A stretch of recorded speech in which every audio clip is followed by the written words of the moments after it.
Το ταξίδι μας στη Λευκοσία συνεχίζεται. Λίγο πριν το τέλος αυτής της διαδρομής, θα επισκεφθούμε καινοτόμα έργα που φιλοδοξούν να εντάξουν την Κύπρο στον παγκόσμιο χάρτη επιχειρηματικότητας, αλλά και έργα με πράσινο αποτύπωμα και προσανατολισμό του στη νέα γενιά.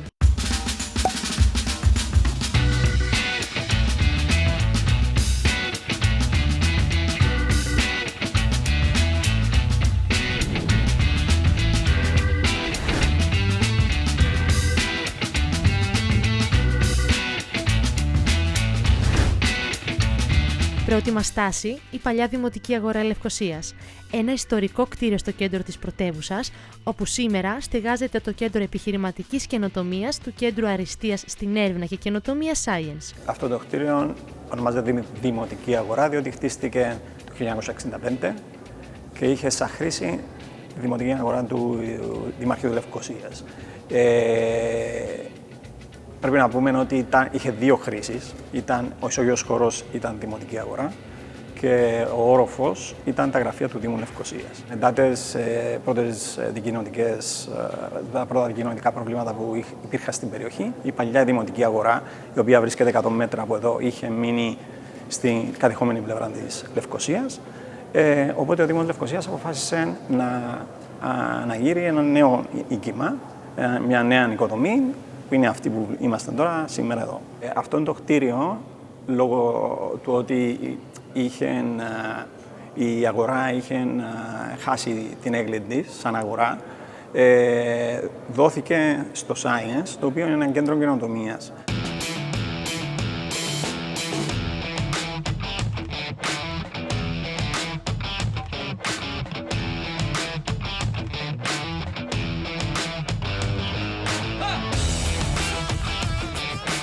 Στις αρχές του 2021, με τη στήριξη του Ταμείου Πολιτικής Συνοχής, ξεκίνησαν οι εργασίες συντήρησης, αποκατάστασης και επέκτασης του κτηρίου. Ένα ιδιαίτερα απαιτητικό έργο που μεταμόρφωσε το κέντρο της παλιάς πόλης. Πρέπει να εντάξουμε ανάγκες, όπως έχει ένα κέντρο καινοτομίας, μέσα σε ένα κτίριο του 1960. Πρώτη το μέλημά μας ήταν να κρατήσουμε το χαρακτήρα του κτηρίου. Τα υλικά του, την αρχιτεκτονική του, τα χρώματα, τα ιδιαίτερα χαρακτηριστικά όπως είναι οι μοσαϊκές κολόνες. Άρα, και ταυτόχρονα να δημιουργήσουμε κάτι καινούργιο, μέσα στο οποίο να μπουν όλες οι ηλεκτρολογικές νέες εγκαταστάσεις, οι μηχανολογικές εγκαταστάσεις, το κτίριο να το αναβαθμίσουμε σε αντισυσμικό σύμφωνα με τους σημερινούς ευρωκώδικες.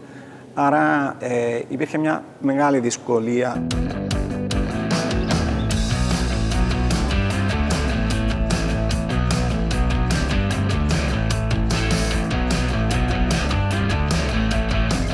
Πώς αξιοποιείται σήμερα το κτίριο? Σήμερα είναι η βάση του Κέντρου Αριστείας Science, το οποίο είναι ένα κέντρο έρευνας και καινοτομίας που χρηματοδοτείται από την Ευρωπαϊκή Ένωση κατά κύριο λόγο και από την Κυπριακή Κυβέρνηση. Είναι ένα κέντρο που κοιτάζει κατά κύριο λόγο πιο εφαρμοσμένες επιστήμες, κοιτάζουμε να εφαρμόσουμε την επιστήμη, κοιτάζουμε θέματα που έχουν να κάνουν με διαδραστικά μέσα και έξυπνα συστήματα. Οπότε η έρευνα μας έχει να κάνει με τεχνητή νοημοσύνη, με εικονική πραγματικότητα και γενικά με οτιδήποτε εφαρμογές έχουν να κάνουν με διάδραση χρήστη μηχανής. Κοιτάζουμε να δούμε πώς μπορεί αυτή η έρευνα να εφαρμοστεί στην καθημερινότητα, στη βιομηχανία, στην κυβέρνηση μπορεί να κάνει χρήση των τεχνολογιών. Και ήδη ξεκινούμε αρκετές συνεργασίες με την Κυπριακή Βιομηχανία και κοιτάζουμε και στο εξωτερικό.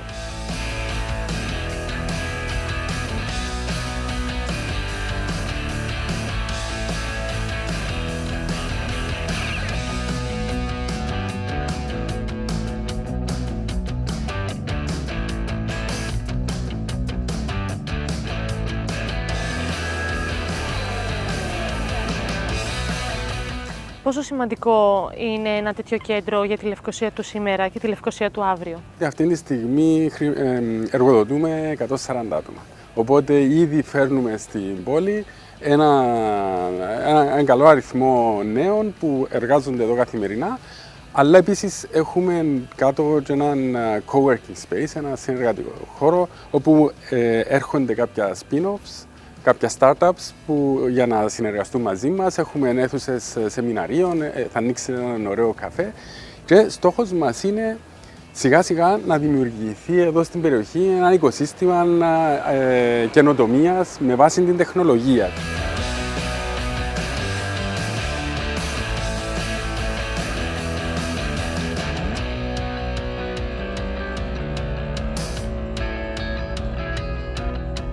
Επομένως, ο στόχος του αύριου, το επόμενο βήμα. Έχουμε ενδιαφέρον και από διεθνείς εταιρείες για συνεργασία. Ο στόχος μας είναι να προσφέρουμε και υπηρεσίες στο εξωτερικό, αλλά να τραβήξουμε και εταιρείες που θέλουν να ασχοληθούν με τις τεχνολογίες που αναπτύσσουμε, να έρθουν εδώ στην Κύπρο.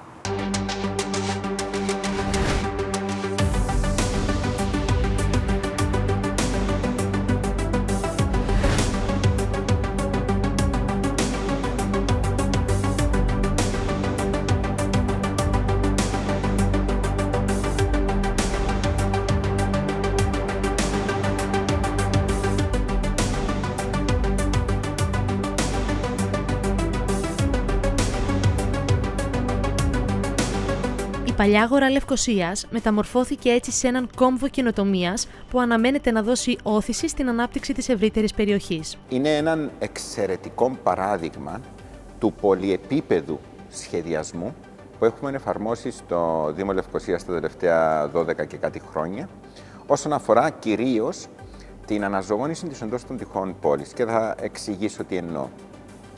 Το κτίριο το συγκεκριμένο χρηματοδοτείται από ευρωπαϊκούς πόρους. Ταυτόχρονα με διαφορετικά κονδύλια που έχουμε εξασφαλίσει και διεκδικήσει, έχει αναβαθμιστεί η γύρω περιοχή.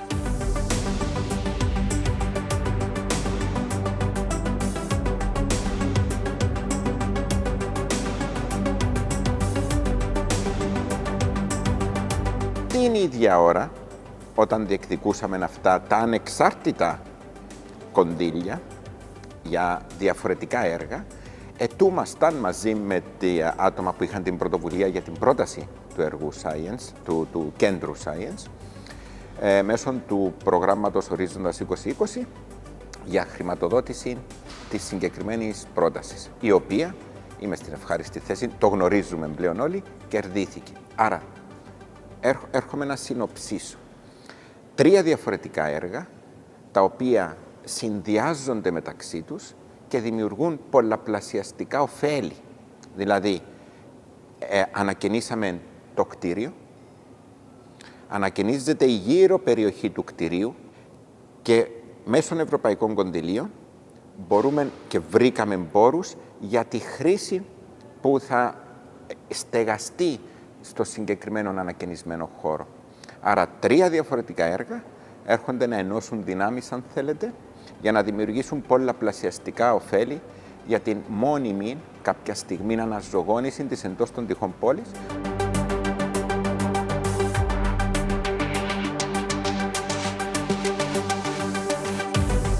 Και βρισκόμαστε εδώ, δίπλα από την πράσινη γραμμή, διότι θέλουμε να δώσουμε και το μήνυμα, δηλαδή η χωροθέτηση είναι σημειολογικά πολύ σημαντική, δίπλα από την πράσινη γραμμή, διότι πιστεύουμε ότι δεν είναι ακριτική περιοχή. Εδώ ακόμη βρίσκεται το κέντρο της πόλης μας.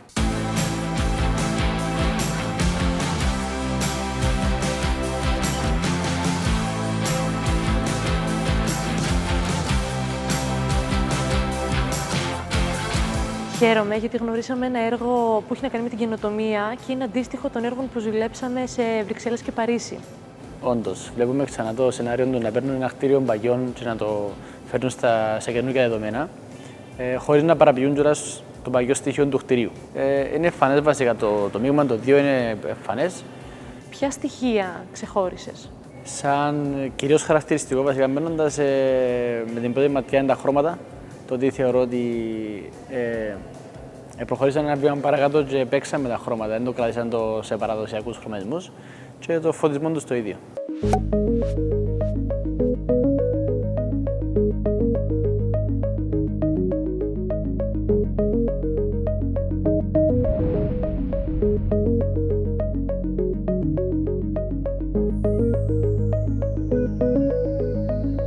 Τελευταία στάση στο ταξίδι μας, ένα έργο που έχει στραμμένο το βλέμμα του στο μέλλον, αλλά και στο πώς η νέα γενιά θα υιοθετήσει βιώσιμες και πιο φιλικές στο περιβάλλον συνήθειες. Το δεύτερο δημοτικό Ιδαλίου είναι ένα από τα 5 σχολεία σχεδόν μηδενικής ενεργειακής κατανάλωσης Παγκύπρια. Ο στόχος του έργου είναι να τροπεί 25 σχολείων σε κτίρια σχεδόν μηδενικής κατανάλωσης ενέργειας.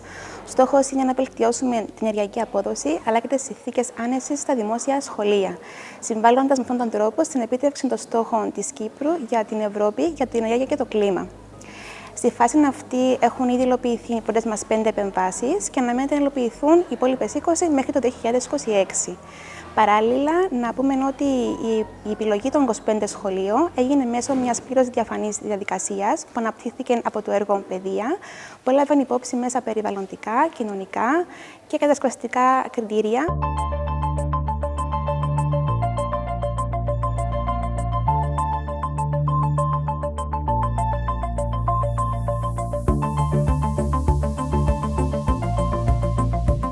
Μέσω του προγράμματος πολιτικής συνοχής Θάλια 21-27 μπόρεσε να ολοκληρωθεί το κατασκευαστικό μέρος του έργου και πλέον το σχολείο έχει χαμηλότερες απαιτήσεις ενέργειας και κατά συνέπεια χαμηλότερες εκπομπές διοξιδίου του άνθρακα, μειώνοντας έτσι το περιβαλλοντικό του αποτύπωμα. Ο στόχος που τέθηκε για τα σχολεία που συμμετέχουν στο έργο ήταν να γίνουν κτίρια με σχεδόν μηδενική ενεργειακή κατανάλωση.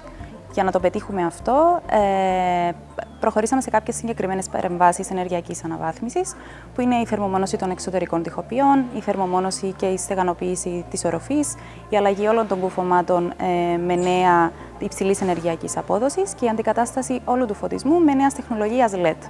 Σε κάποια σχολεία προχωρήσαμε και σε κάποιες συγκεκριμένες επεμβάσεις, όπως είναι οι πράσινες οροφές, που υπάρχει και στο συγκεκριμένο σχολείο, είτε φυτεύσεις δέντρων για φυσική σκίαση τόσο στην αυλή όσο και πάνω στα κουφώματα του σχολείου, ούτως ώστε να πετύχουμε τους στόχους που έχουμε θέσει.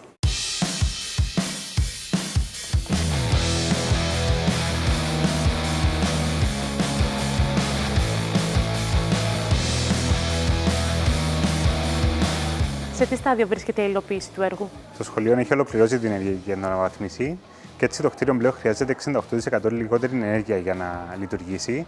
Πράγμα που φαίνεται μέσα και από τις μελέτες που έχουμε πραγματοποιήσει, αλλά γίνεται αισθητό και στους ίδιους τους χρήστες του κτιρίου.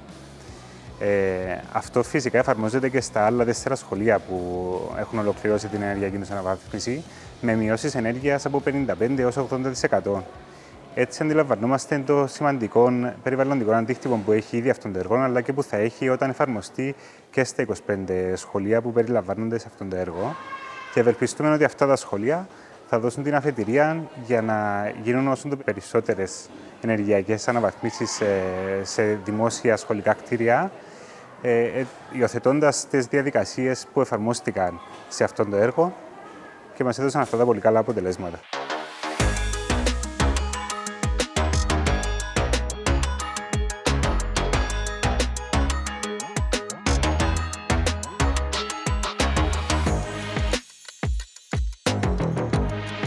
Η μετάβαση στην πράσινη εποχή αναδιαμόρφωσε και τη σχολική καθημερινότητα. Το πιο σημαντικό κομμάτι είναι η αλλαγή των συνθήκων μέσα στα τμήματα. Δηλαδή, πλέον στις αίθουσες διδασκαλίας είναι βελτιωμένη η θερμοκρασία, που ήταν η μεγάλη πρόκληση, αν θέλετε, και το χειμώνα και το καλοκαίρι, ειδικά με τη ζέστη. Απλώς να αναφέρουμε ότι το ευρωπαϊκό πρότυπο αναφέρει για 27 βαθμούς Κελσίου, θερμοκρασίες που κατά τις καλοκαιρινές περίοδο δεν είχαμε στα τμήματα. Ήταν 33-34 βαθμοί. Αυτή τη στιγμή κινούμαστε στους 26 με 27 βαθμούς, οπότε σίγουρα έχει βελτιώσει την ποιότητα των συνθηκών στο τμήμα, πράγμα το οποίο ευνοεί και τη μάθηση των παιδιών και τη διδασκαλία. Οι μικροί μαθητές πώς υποδέχτηκαν αυτή την αλλαγή? Επειδή ήταν το πραγματικό όφελος μέσα στις αίθουσες και φυσικά το εντάξαμε και εμείς στην παιδαγωγική διαδικασία, δηλαδή μελετήσαμε σε διάφορα μαθήματα τις παρεμβάσεις που έγιναν και ποιο είναι το όφελος για το περιβάλλον και για το σχολείο. Οπότε σιγά σιγά αυτό το πράγμα μπορούμε να πούμε ότι γίνει βίωμα των παιδιών.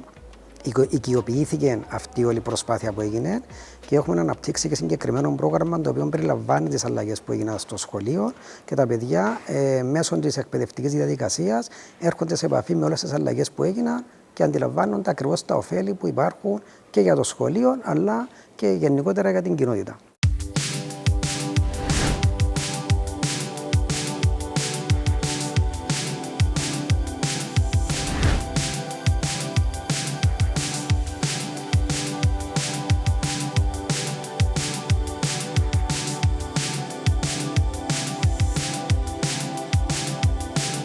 Η ενεργειακή αναβάθμιση του σχολείου εντάχθηκε στη μαθησιακή διαδικασία υπό τη μορφή παιχνιδιού μέσω μιας εφαρμογής που ανέπτυξαν οι εκπαιδευτικοί του σχολείου. Σε αυτόν το εκπαιδευτικό μονοπάτι, οποιοσδήποτε το χρησιμοποιήσει, θα μπορούν τόσο τα παιδιά όσο και οι ενήλικες να γνωρίσουν στοιχεία της ενεργειακής αναβάθμισης και του βιοκλιματικών σχεδιασμών των κτηρίων. Για κάθε έργο που έγινε στο σχολείο υπάρχει ένας σταθμός στον οποίο οι μαθητές θα μπορούν μέσα από πειράματα και από διάφορες άλλες δραστηριότητες να μάθουν περισσότερα. Ναι, σαν ένα παιχνίδι εγκριμένου θησαυρού και θα υπάρχουν αποστολές. Μπορούν δηλαδή, για παράδειγμα, σε κάποιο σταθμό οι μαθητές να εντοπίσουν κάποια αλλαγή που έγινε στο σχολείο, να φωτογραφίσουν και να την ανεβάσουν στην εφαρμογή.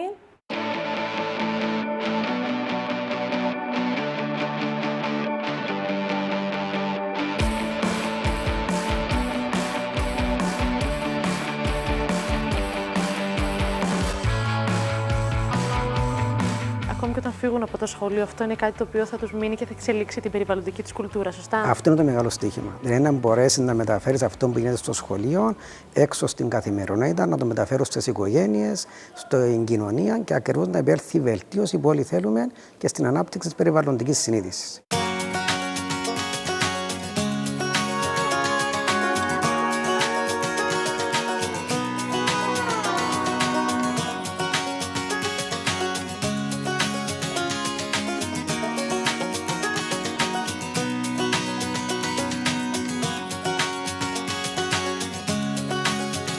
Το δεύτερο δημοτικό Ιδαλείου είναι το απτό παράδειγμα πώς μια σύμπραξη μπορεί να χαράξει νέους ορίζοντες. Αυτό το πρόγραμμα ακριβώς συντεριάζει το τεχνικό κομμάτι μαζί με την παιδαγωγική του περιβάλλοντος σε μια προσπάθεια ακριβώς να αναδείξει τα σχολικά κτίρια ως χώρους οι οποίοι μπορεί να συμβάλλουν σημαντικά στην κλιματική ανθεκτικότητα, βελτιώνοντας ακριβώς και τα μαθησιακά αποτελέσματα των ίδιων των μαθητών, δημιουργώντας προσεγγίσεις, δημιουργώντας παιδαγωγικές προσεγγίσεις οι οποίες θα διευκολύνουν τη μάθηση σε σχέση με το περιβάλλον και την αηφόρο ανάπτυξη.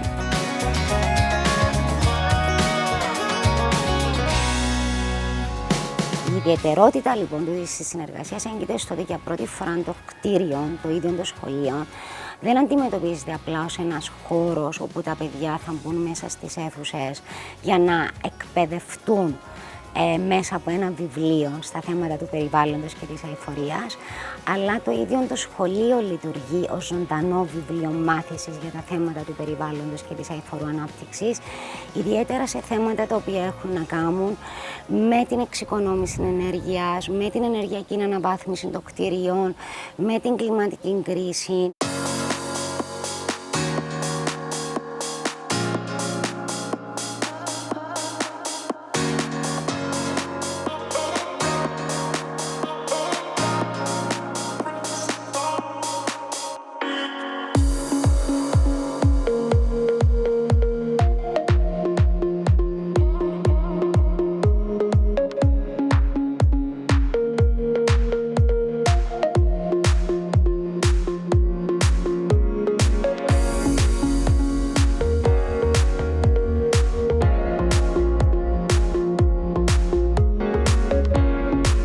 Είναι σπουδαίο το πώς μέσα από το συγκεκριμένο έργο τα παιδιά πλέον μαθαίνουν να αγαπούν το περιβάλλον.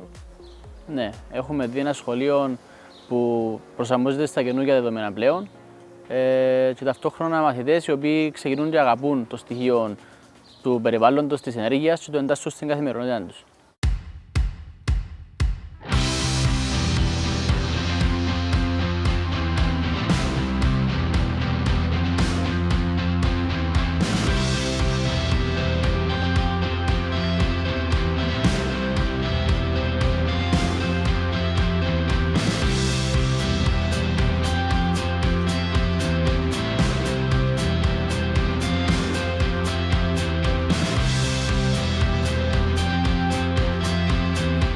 Βρισκόμαστε εδώ που ξεκίνησε αυτό το ταξίδι, στο κέντρο της Λευκωσίας και θέλω να μου πεις πώς βίωσες εσύ αυτή την εμπειρία. Ήταν μια πρωτόγνωρη εμπειρία που σίγουρα με έβαλε και εμένα σε μονοπάτια που δεν τα είχα εξασκήσει. Με αποτέλεσμα να μάθω και πολλά πράγματα που γίνονται μέσα στην Ευρωπαϊκή Ένωση που δεν τα είχα υπόψη μου. Έχοντας πλέον ολοκληρώσει και το έργο σου, ήταν μια εύκολη ή δύσκολη διαδικασία? Εύκολη δεν μπορεί να το πεις, γιατί ήταν πάρα πολλά τα στοιχεία που για έναν καλλιτέχνη να τα συνδέσει όλα αυτά σε μια επιφάνεια είναι αρκετά δύσκολο, αλλά δόθηκε η ελευθερία, δόθηκε ο χρόνος και μπορέσαμε να βγάλουμε το αποτέλεσμα. Είχες όμως και αρκετό υλικό για έμπνευση.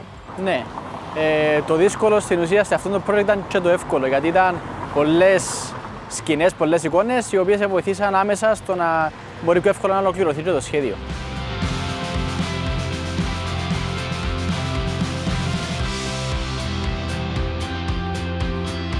Κάπου εδώ το ταξίδι μας στο Παρίσι, τις Βρυξέλλες και τη Λευκοσία φτάνει στο τέλος του. Τα έργα που επισκεφθήκαμε αποδεικνύουν ότι η Ευρωπαϊκή Ένωση έχει γυρίσει σελίδα. Με τη στήριξη του Ταμείου Πολιτικής Συνοχής, κοινότητες, επιχειρήσεις και πολίτες σχεδιάζουν ένα αύριο καινοτόμο, πράσινο και ανθρωποκεντρικό. Και εμείς πλέον έχουμε ένα γκράφτη για να μας θυμίζει όσα ζήσαμε και μας ενέπνευσαν.